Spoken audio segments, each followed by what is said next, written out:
That is the real story behind Harris's last-minute decision to travel to our southern border. Kamala is just playing politics as the invasion continues to spiral out of control with no end in sight. Joining me now, New York Times bestselling author of the book Inside Trump's White House, The Real Story of His Presidency, and presidential historian Doug Wead. Doug, how do you like it that President Trump got Kamala Harris to do what Republicans and everybody else combined couldn't do for 90-plus days? Wow. You know, it makes George W. Bush's late arrival to Hurricane Katrina, look like a rapid response. It's too bad it's taken so long.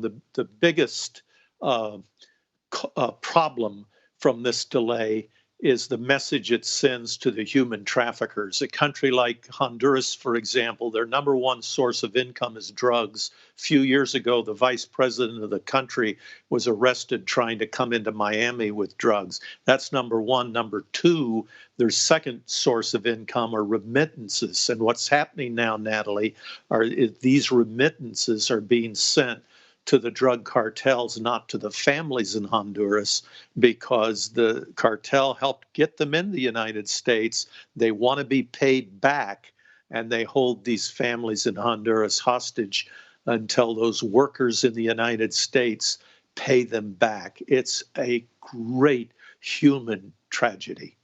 You're so right. It's a humanitarian crisis, not just for Americans, but for the migrants that are coming here, because they are being trafficked. When you talk about the children that are coming, unaccompanied children being abandoned at the border, and then they expect us to take care of them. Yeah, it's our problem, but these are children too.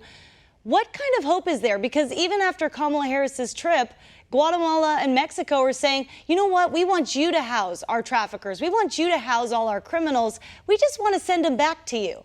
And we still don't do anything. We're like, sure, yeah, you can bring them here. We've got plenty of space. We're opening up our prisons anyway to get people back on the streets. We'll just house your criminals for you.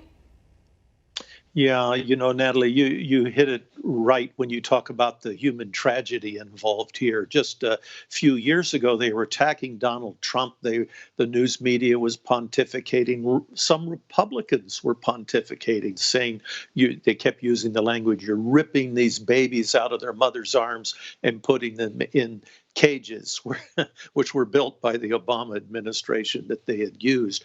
But the real tragedy of what's happening to these kids, and then to disown it. For President Biden, I wish him no ill will, but for him to publicly say this has nothing to do with me, and here are thousands of children with Biden T-shirts showing up on the border. Yes, it does have to do with you, and you need to get down there and fix it and care about these people.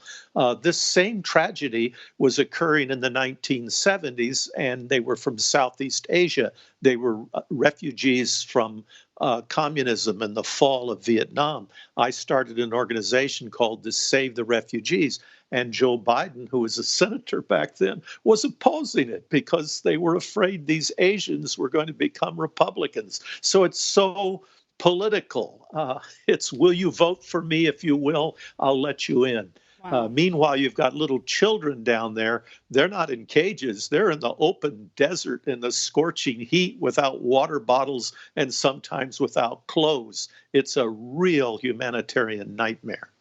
It's such a tragedy. And the fact that President Trump, he's still fighting to expose this crisis. This was one of the major issues on the 2016 campaign that no other Republican candidate would talk about. Like you said, even in the Bush years, even after the Bush years, Laura and George W. were coming out against President Trump on the border. But Republicans never solved the issue. President Trump is still fighting to solve the issue. He's shining light on it. He will with his trip next week. But he already is by the fact that she's going to go there. Yeah, it's a photo op, but we're talking about it again. It's in the news cycle again.